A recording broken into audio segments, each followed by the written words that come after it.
Bismillah ar-Rahman ar-Rahim, Surah Hud, chapter 11, verses 50 to 60 we will cover today. In today's presentation, the account of the nation of Ad will be covered. These are our references, and this is our contact in case there is any question or query. Recap verses 36 to 49. The account of the destruction of the nation of Nuh was covered in these verses in some detail. The main reason noted is the class discrimination which they practiced in their society, and this was considered to be the salient crime together with other imbalances in the society. We should keep this particular cause, the major cause which Quran gave, that is the class discrimination, in mind, because the subsequent accounts as well, we will see that Quran has gone for the major problem in that society, because of which there was a gross imbalance in that. Most people rejected the guidance of Allah, and ultimately a time arrived when Nuh and those who accepted Iman on his invitation were instructed to construct an ark in view of the impending heavy floods forecast for the area where they lived. A point in time had reached in the life of that nation where, due to their evil conduct, they were going to be punished for their deeds through the arrival of a natural event of heavy rain followed by flooding. When the construction of the ark was completed, the floods arrived as forecasted, and Nuh together with Momineen embarked on it and sailed away to a safe place to start a new life under the guidance of Wahi. All those who opposed were drowned as they did not construct a boat to save themselves. In this account, the Quran also defines the concept of the family, i.e., those who accept Iman and come together, they form a new family.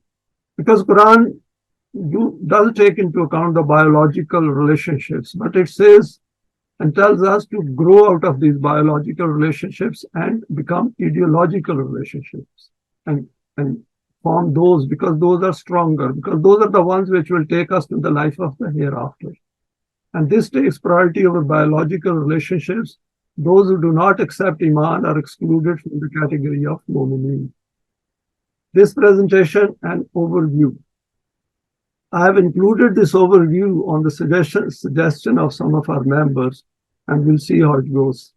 Just like the account of the people of Nuh, which we covered in the previous two presentations, we will briefly look at the account of the people of Ad, to whom the messenger Hud was sent with the guidance of Allah. He warned his people regarding the functioning of the law of requital and told them that they are on the wrong path of life, which will end up in their ruin if they did not change the course of their life. Firstly, they need to give up the man-devised laws and come under the umbrella of the divine laws. He directed their attention to various signs in the physical world, for example, farming with the help of rainwater. Then he informed them about the false gods that they believed in and followed. However, they did not wish to change their path and rejected the guidance of Wahi. This mutual argument and tussle continued for years between Hud and his people. A minority of people did accept Iman and formed a Jamaat. The remainder refused to accept Iman and rejected his invitation. So the Quran points to this issue, that take the number out of our head.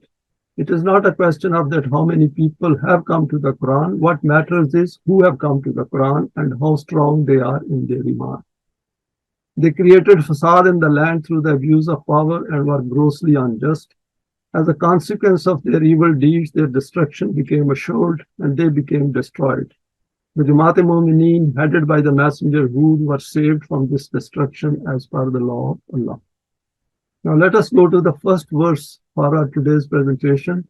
Same mankind, one consistent message of Allah through his messengers, the message of Tawheed. وَإِلَىٰ عَادٍ أَخَاهُمْ هُودًا قَالَ يَا قَوْمِ اعْبُدُوا اللَّهَ مَا لَكُم مِّنْ إِلَٰهٍ غَيْرُهُ إِنْ أَنْتُمْ إِلَّا مُفْتَرُونَ. In the same way, Hud was sent as a messenger towards the people of Ad from among their own brethren. So, messenger Hud was one of them. He said to them that, O my people, obey only the laws of Allah. Other than him, there is none in the universe who is sovereign. Hence, no one else can be your ilah other than him. If you hold any other belief other than him, then this is your own self-concocted religion. Expanding on some salient points of this verse, continuing in the same theme, the Quran takes us to the next example from history, and geographical location is not important here. And that is why I did not go into that detail, because it just distracts us from the main theme of these verses, which is about the permanent values. And this time it is the people of Ad among whom the messenger Hud was sent, and he was from among them. So they were well acquainted with him in terms of his conduct and vision. His message to his people was in line with the Wahi of Allah, i.e., to give up obedience of the man-made laws and come to the laws of Allah and live a life of human eminence free from fear and huzn. So the important point which is running through all these accounts is that if we live under man-made laws, then there is going to be imbalance in the societies in which we live, in the world in which we live, and this imbalance keeps increasing. It is never going to disappear. And that is the point which the Quran is making, that you should work for the laws of Allah and try to establish the system of Deen. Do not follow any other law and devote full attention to Allah and accept His sovereignty in the land. It is not acceptance in words, but has to be manifested in practical terms in the society. The functioning of the society needs to be based on the laws and values bestowed through Wahi. And obviously, human beings are not going to accept these laws and values unless they are convinced about it. This means to not invent your own laws and values, as these create imbalances in the society.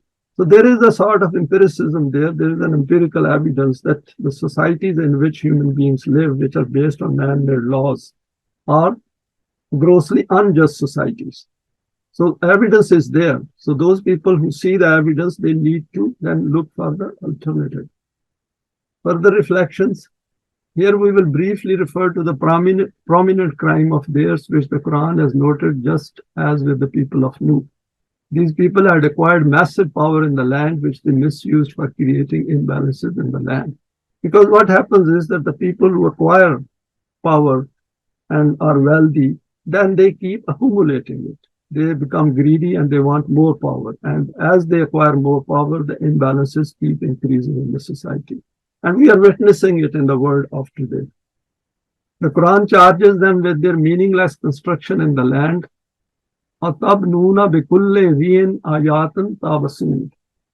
You build such structures on the hilltops as monuments which have no utility value.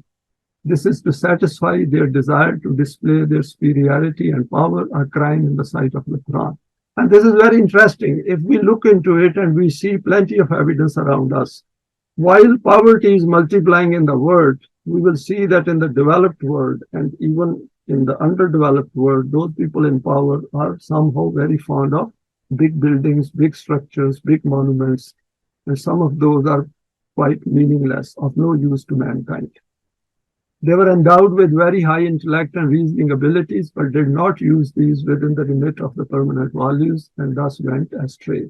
They used these to subjugate others and unleash tyranny in the land. And the Quran has used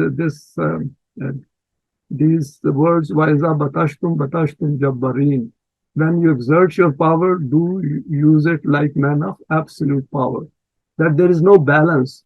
If power is used to relieve poverty or relieve injustice in the world, then that is a useful power. But if power is to subjugate people to more slavery, which is not approved by the Quran.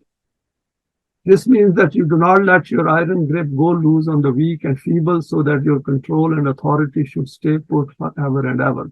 Because the whole aim of acquiring that power, such people, is to subjugate others and to persist with their own power. They don't want to give up that power. And as the power increases, they become more vulnerable that less that power is lost. So what they do is, because poor people and commoners are in majority, they try to formulate laws to control them more and more. And that is why with every passing day, their freedom becomes reduced, decreased. And we are watching that in the world of today. We should bear in mind that they indulged in other evil doings as well, but this is the main one to which the Quran has drawn our attention. So over here, 2 points come out. One is that they were doing construction to satisfy their ego, which was not necessary and was not of any benefit to mankind. And second one, that they used unleashed power on commoners, on public, unhindered and without any limits defined. We can witness this behavior of powerful nations and people in the world in 2023. Next verse 1151, not expecting reward is a sign of the developed self. Messenger Huzn says, Ya qawmi la as'alukum alayhi ajran in ajriya illa alalladhi fatarani fala afala taqilun. O my people, whatever I say to you and whatever I wish for you, your good, for that I do not demand any recompense from you. My recompense and reward is with that Allah who has created me. If you make use of your intellect and reasoning even a little, then you will easily understand this matter, that the thing in which an individual has no personal benefit will only be based on sincerity. Further reflections. This aspect has been covered previously under verse 1129. Here too the messenger who tells his people that I expect my reward from Allah. And this should make you think rationally that I do not harbor any self-interest of my own glory and egoism in it. Aim here is far higher than the aims you have devised for yourselves. In the next part of the verse, the Quran has introduced another important aspect when it is stated, In ajriya illa alalladhi fatarani. My reward is from none but him who created me. The Wahi is from him as guidance because he has taken it upon himself to provide guidance to everything which he has created in the universe. And in another verse, Quran says, Rabbuna allazi ata kulla shay'in khalqahu summa hada. Our Rabb is he who gave to each created thing its form and provided guidance. And that is the point, that messenger who takes them right to the basic level, that when a child is born, it comes without any guidance, and now is the question that who provides him guidance. And as he lives his life, as far as the physical being is concerned, that is very obvious. He's going to look for his basic needs. But the issue is of his cognitive development for his self. And that is where the Quran draws our attention. And this is what to which the messenger who is drawing their attention. Then emphasis is on the use of intellect through the application of which these issues can be comprehended. There is an instruction for us to never to expect any rewards from fellow human beings on this path. If we did this, then we will become distracted and our self will not develop, which will lead to a waste of our efforts with no results. This is what the Quran declares as fahabitat amaluhum. And the rewards which we get by following the Quran and its values system is inbuilt within us, because by virtue of following this, our own self develops. Our own potentials come out, which we were not even aware of previously. So this is where the Quran is pointing our attention, that we do have reward, but that reward is directly proportional to our self's development. 1152, criminal behavior defined. وَيَا قَوْمِ أَسْتَغْفِرُوا رَبَّكُمْ ثُمَّ تُوبُوا عَلَيْهِ يُرْسِلِ السَّمَاءَ عَلَيْكُمْ مِدْرَارًا وَيَزِدْكُمْ قُوَّةً إِلَىٰ قُوَّتِكُمْ وَلَا تَتَوَلَّوْا مُجْرِمِينَ. What I say to you is this, that in order to protect yourselves from the impending destruction due to your evil path, seek for the means of protection from the laws of Allah. And abandoning all of your batil beliefs, return to Him. Do you not witness the splendor of His Rububiyyat, how He irrigates your parched lands through rain, as a result of which your powers keeps multiplying day by day? The outcome of this should be that you provide proof of your being grateful by obeying His laws, not that instead you resort to tyranny and injustice, and like criminals turn your faces away from His laws. So where Quran has drawn their attention to all the facilities, all the pleasures of life they were getting from the land. Obedience of Wahi leads to certainty in life. Here a few points are briefly outlined for easy comprehension. Firstly, you want protection and security in the land and of the system under which you live. This can be yours if you decide to follow the guidance which I am communicating to you. It could also be pointing to the accumulation of power and wealth in few hands, that you, because of feeling insecure and vulnerable, those people who are in power, you are accumulating power and wealth. Whereas the Quran is asking you that you don't have to do that. If you establish this system and there is more equitable distribution of wealth and also facilities for the development of the self, you will get protection and security under the system of Deen. Secondly, look at the aspects of rububiyyat towards which the Wahi of Allah is drawing your attention. And part of this is to look at the outer world and the phenomena of nature from which you benefit on a regular basis. For example, the benefits of rain and agriculture through which your hard work give great return. And this product of yours multiplies as you put in more effort. So Quran has drawn their attention to signs of Allah in the physical world. The issue here is the distribution of the output of your land among your own people. And that is the focus of attention of the system of rububiyyat. And to that, the Quran repeatedly draws our attention. Thirdly, if you can witness the functioning of the laws of Allah in nature, in the physical domain, then why can't the laws given by Wahi benefit your social life? Your aim should be not to become criminals despite all these benefits of life which you are witness to. And that is important, that the Quran says that the way you are living your life, it cannot continue like that, because your self-destruction, your decline is inbuilt in the man-made system which you are trying to follow. So and as a result, you become criminals. And if you become criminals, how are you going to live a happy life and a life free from fear and huzn?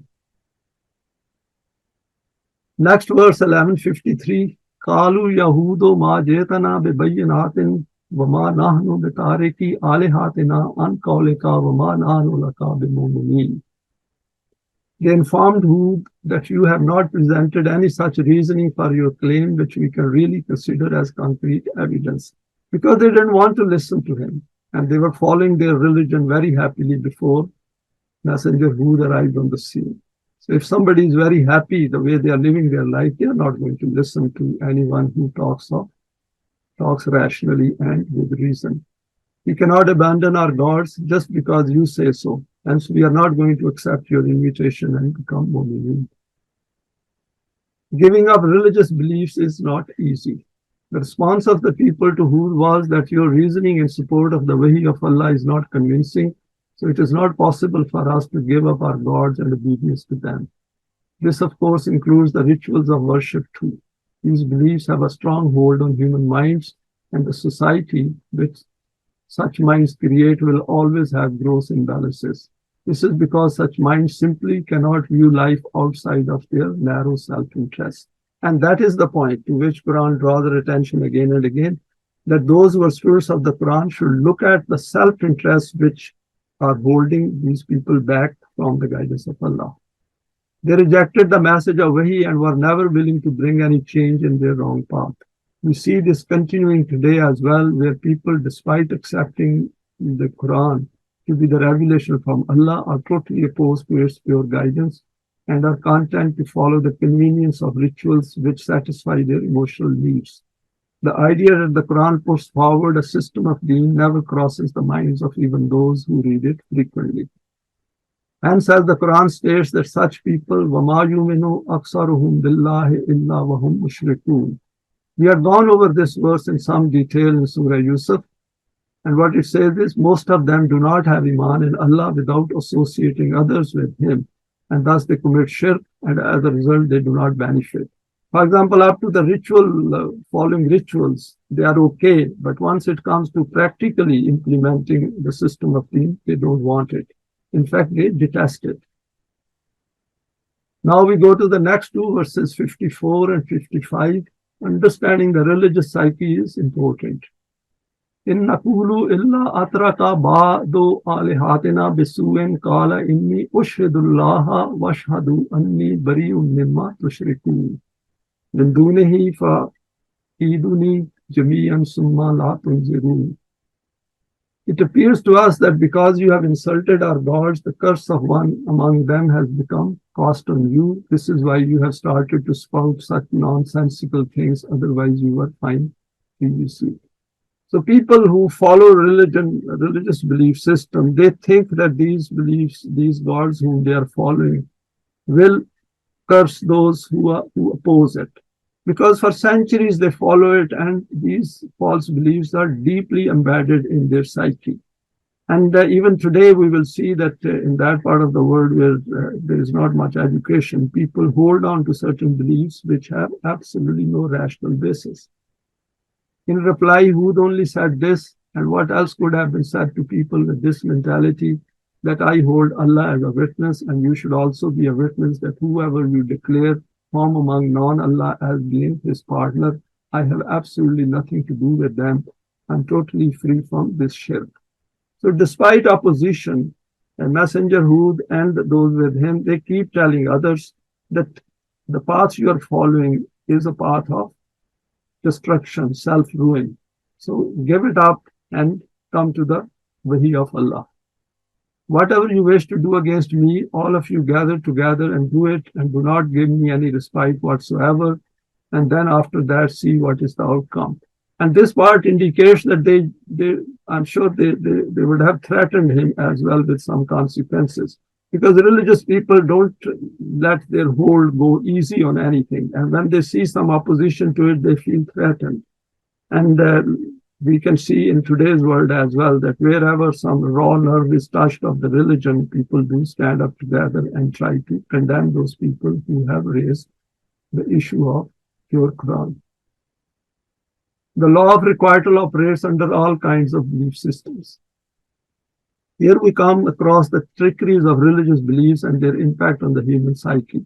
When human beings accept religious beliefs as facts and do not use their intellect or reasoning to look at these logically, they become convinced that how can these be wrong when they have been the beneficiaries of these belies for centuries.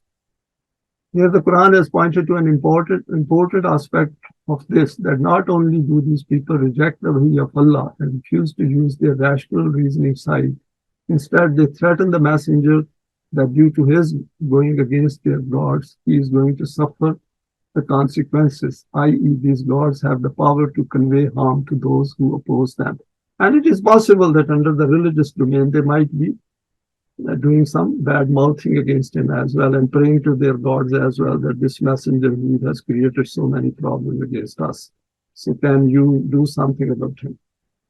This is an important aspect of the human psyche which is related to the functioning of the law of requital. If people do not apprise themselves with the functioning of the law, they simply cannot understand the issue of human accountability at the level of their psyche. The whole issue of the functioning of laws at the level of human selves remains obscure. So this is why it is important that in the education system, law of requital should be taught right at the basic level, and then children should be shown the evidence of its working in their own world as well as in the outer world. Further reflections on these two verses.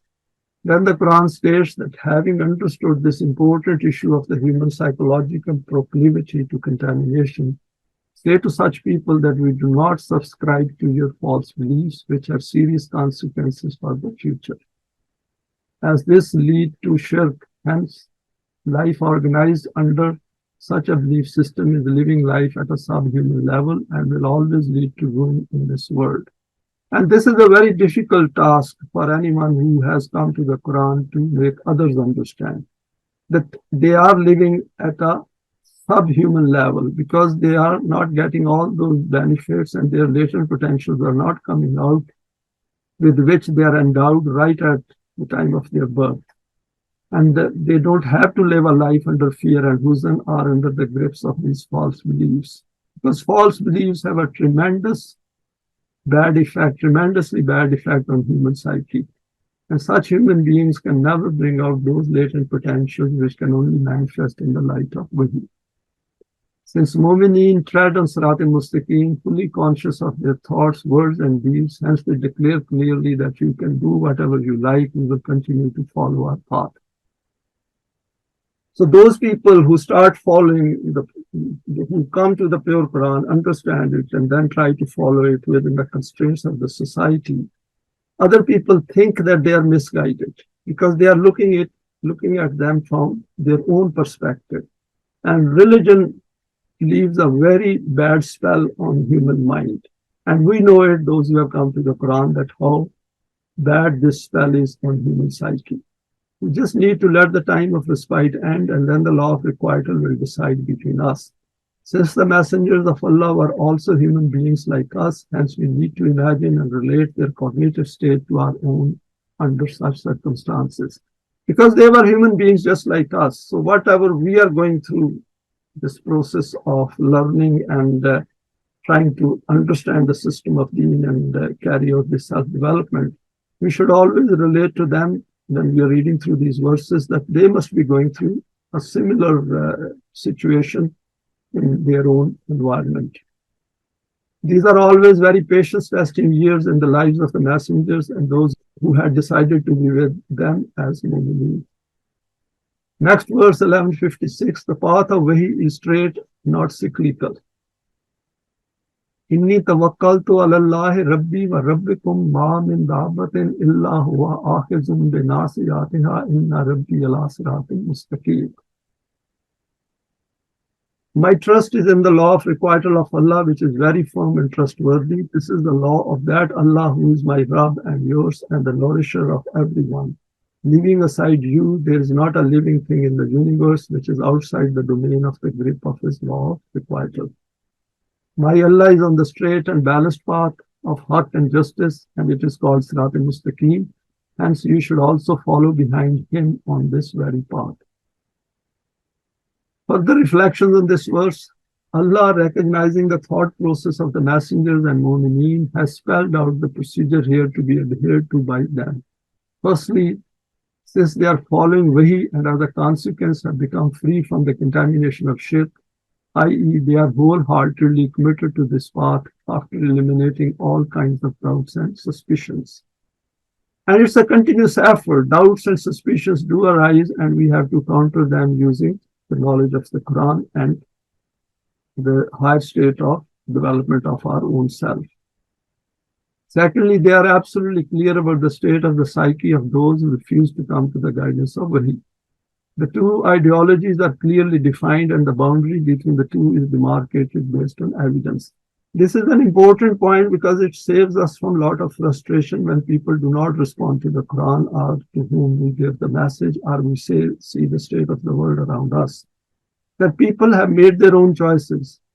And if Allah is not going to force them to change their choice, we simply cannot do that as well.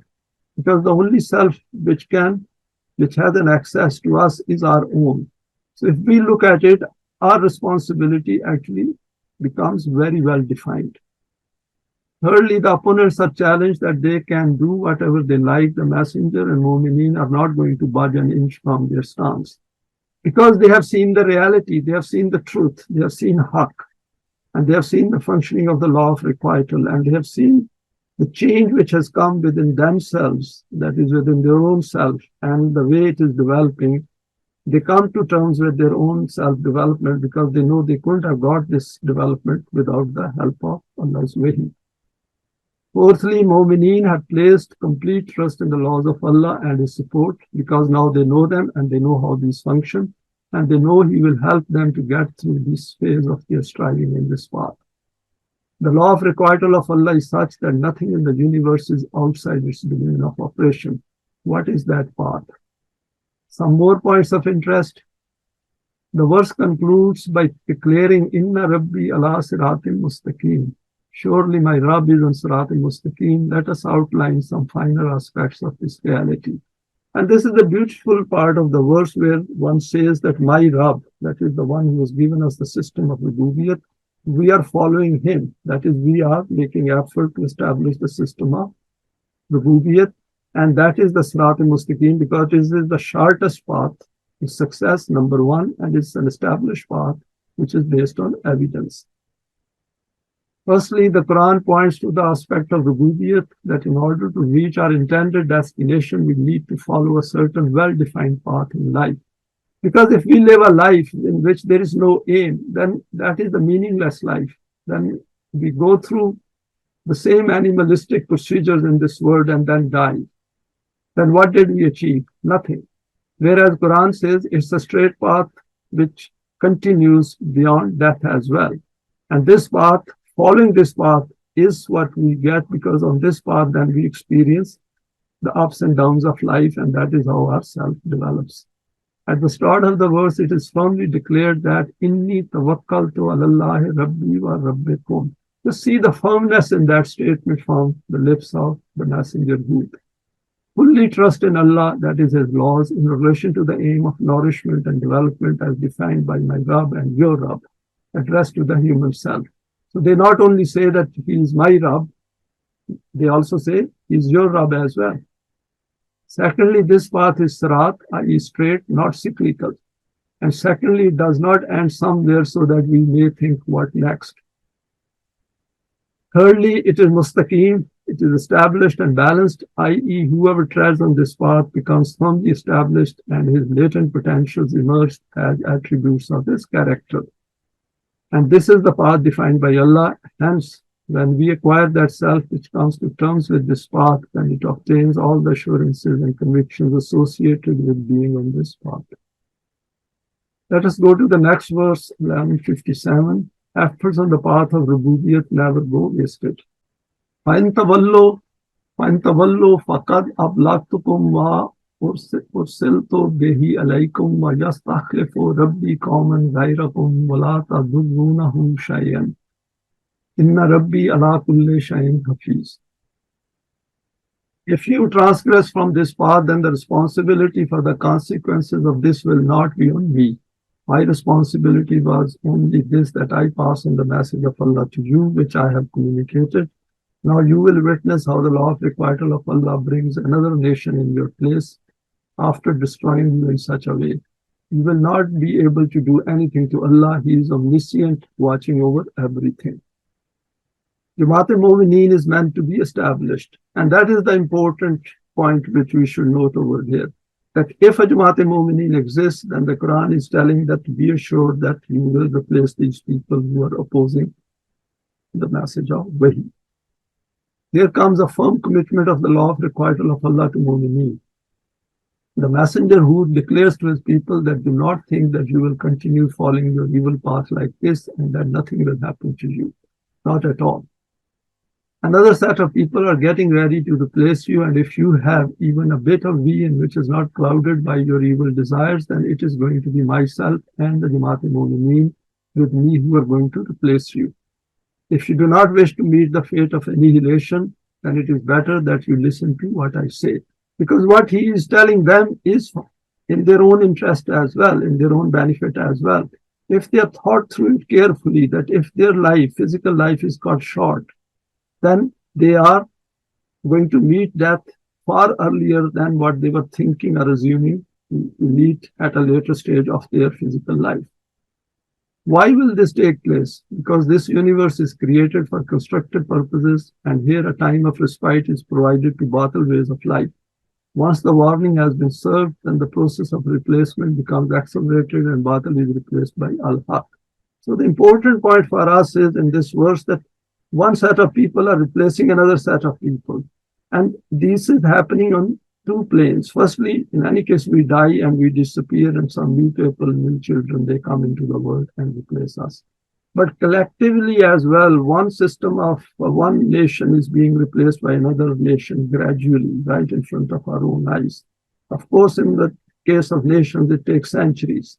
But the fact is that nations do disappear as well, and new nations emerge slowly and follow them. But in case Jamaat Momineen arrives on scene, then the whole process becomes far quicker. It gets accelerated. Who is going to do this? The divine attribute at the end sums it up by stating, Inna Rabbi ala kulli shay'in hafiz.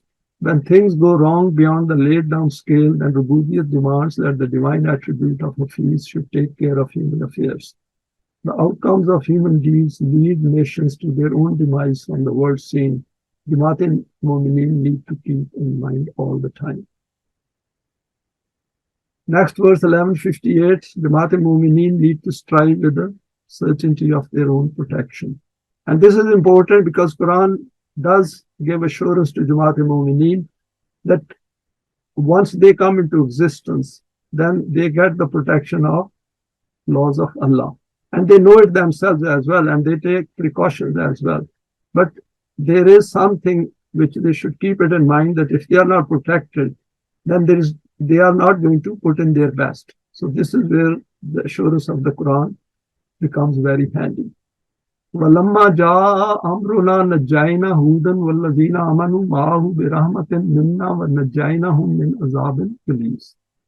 Subsequently, when the time arrived for the manifestation of the consequences of the evil path of that nation, then we kept Hud and his companions who had accepted Iman in Allah protected due to our rahmat from this severe punishment in which that nation was about to become engulfed.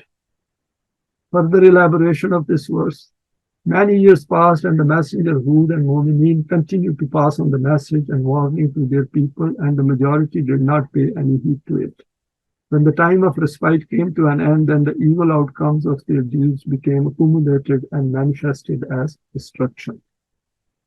The Quran calls it as Ja'a Amruna, that is according to Allah's law, Amr from Allah, i.e. as per the law of requital, the results of their evil appeared in the land. However, there was an exception to this destruction, i.e. providing protection to the messenger Hud and Jamaat Momineen with him, because they were forewarned and they were able to leave that place. Here the Quran has not gone into further detail, but elsewhere it has stated the nature of the punishment as well.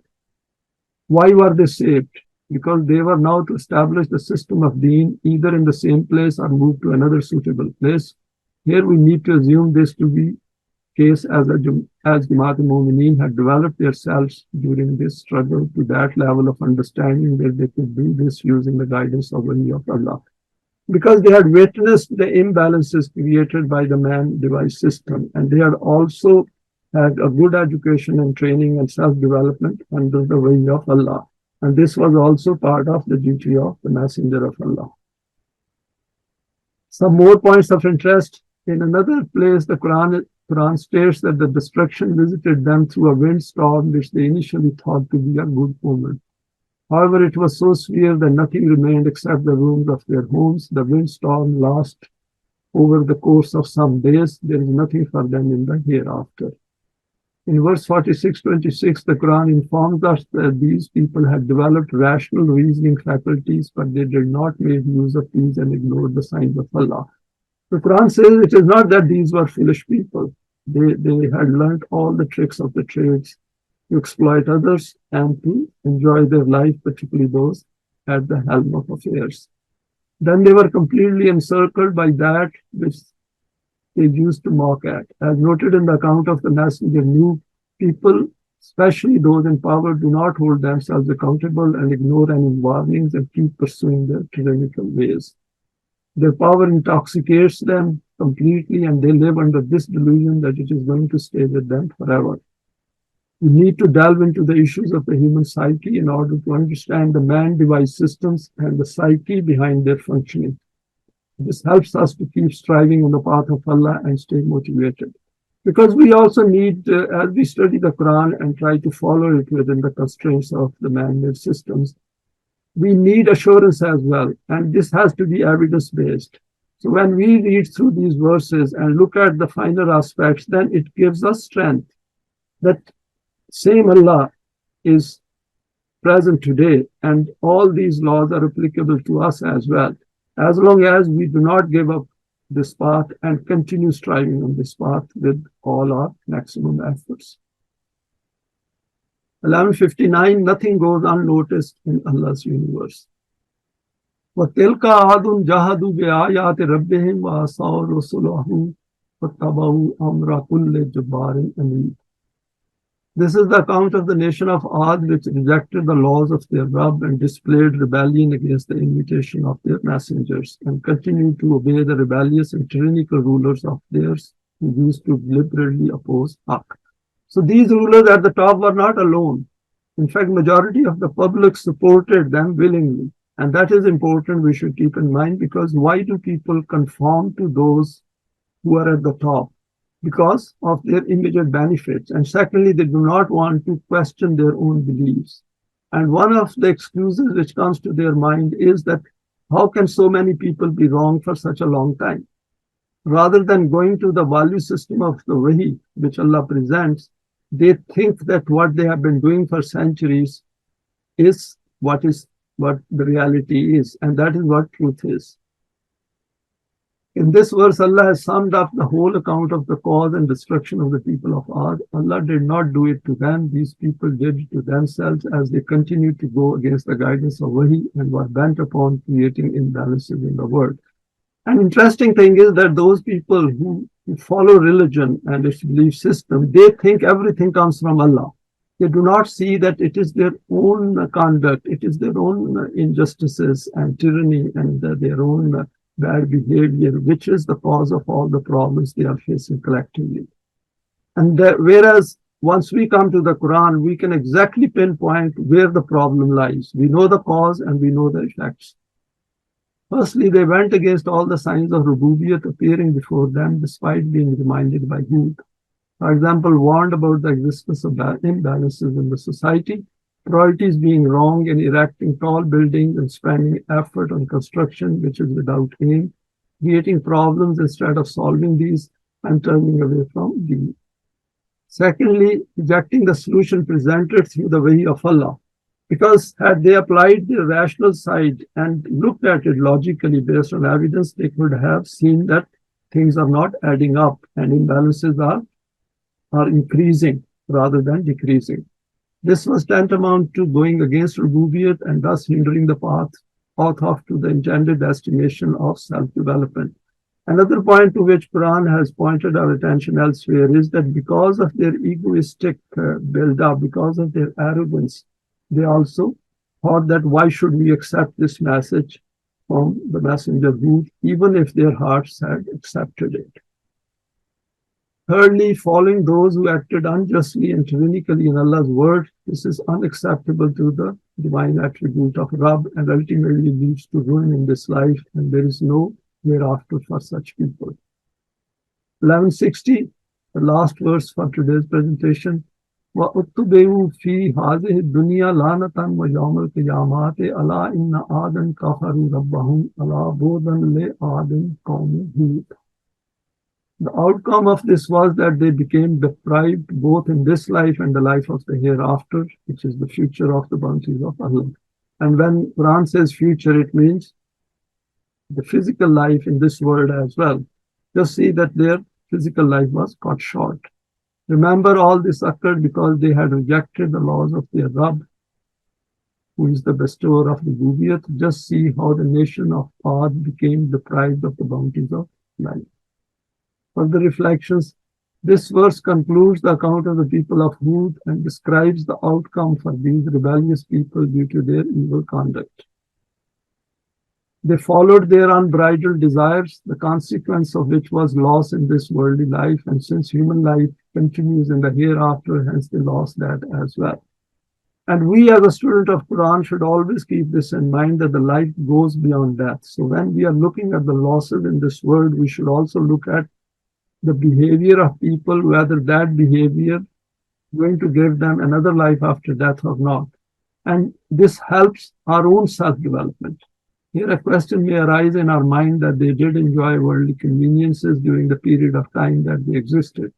The Quran sums it up by using the term lanatan, i.e. they failed to accrue the benefits associated with self-development as they never tried to come to grips with this reality.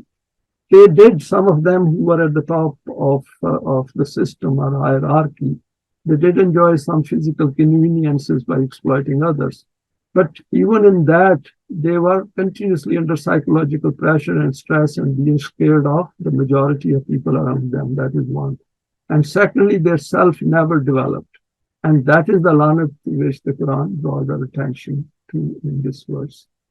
Why did the Ad suffer? Because they did kufr to the system of Rububiyyat. They never felt the need for the system of Deen because it was against their desire to continue to do evil in the world. They went for immediate benefits and never seriously considered the long-term benefits. They never faced their accountability or took into account the injustices they let loose on others. Now, the concluding remarks of today's presentation. The verse sums up the account by declaring that Allah bodan li'adin qawmi Hud. Be aware, this was the removal of Ad, the people of Hud. And this is the perspective we should keep in mind from Allah's point of view, from His side, that These people, we got rid of them because they were creating fasad in Allah's earth. And since Jamaat Momineen had formed and they stood up against them, so Allah's laws had to help Jamaat Momineen. And we can say that Allah wanted to help them because Allah has geared and directed everything towards the success of Jamaat Momineen. That is how the life of those who go against the laws of Allah by ignoring the admonition of Wahi ends. We have seen that in the decline of these nations, the Quran has pointed to a salient crime of each of them. It does not mean that these people did not have other forms of evil in their societies. By relating to the world of today, we can see clearly that in every country there are some major crimes, and some crimes which, though widespread, are not visible, and we only notice the glaring ones. For example, the crime of triggering of wars and conflicts in the lands of other people by a nation. So we can see even today those nations which launch wars and create conflicts and change regimes and these kind of things.